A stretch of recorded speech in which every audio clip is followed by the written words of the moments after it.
Mr. Soubirous, we'll begin with you. Burglaries are common in Ward 3. Even our mayor was not immune, it was in the paper. What do you think causes burglary numbers to increase or decrease? What will you do to assist our police in keeping the numbers as low as possible?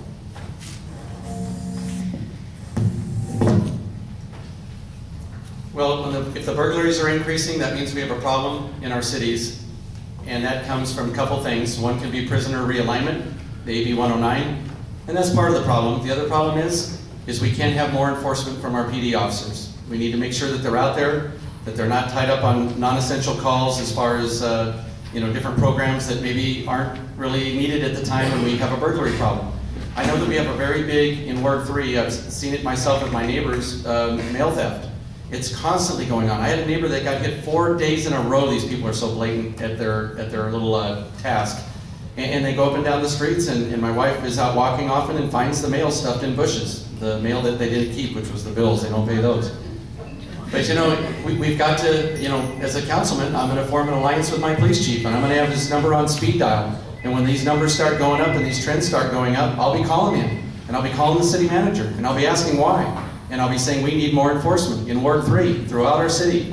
We've got to do what it takes to win back our neighborhoods and make sure that we're free as much as possible from crime. We should be lower than other places.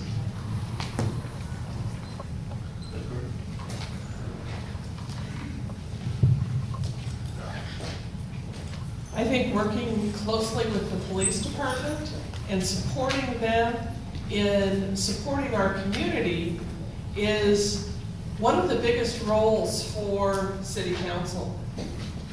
Everyone who wants to live in a great community needs to have a safe community. And I feel that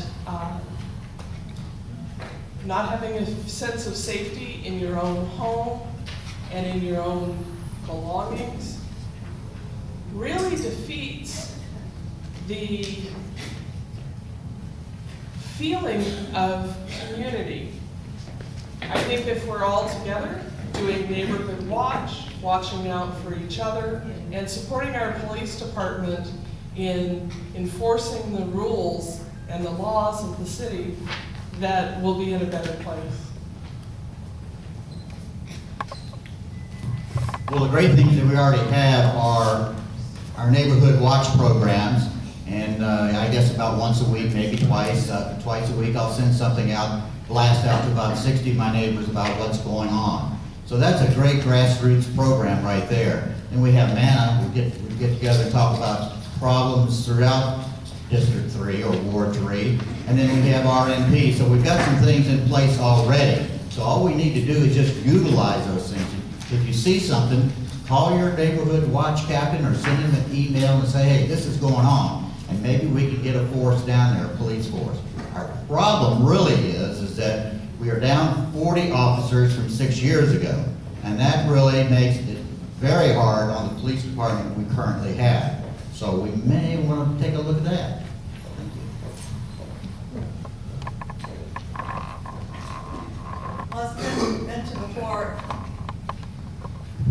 as been mentioned before, AB 109 has had a huge impact on our community. Right now, our county jails are 27% full of inmates that would have been in state prison a year and a half ago. The DA's conviction rate is one of the highest it's ever been because people are going into court for burglaries and theft crimes, and they're pleading because they'll get sentenced to 2 years, they get sent to county jail, and they're doing 1 month in custody. So what part of the impact, what's been mentioned here about the teams, they have burglary suppression teams right now in the PD, they're doing a great job. But I would take a step further than that as your council person. You need a person that will advocate on your behalf with the county.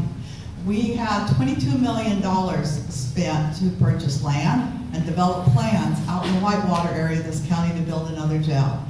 And because of political reasons, that's stagnated. You need a council to be your voice that says, we need to do something about this crime problem that's going on. We need to be an advocate with the state and say this realignment is hurting us. So those are the same things I would take on besides just the local.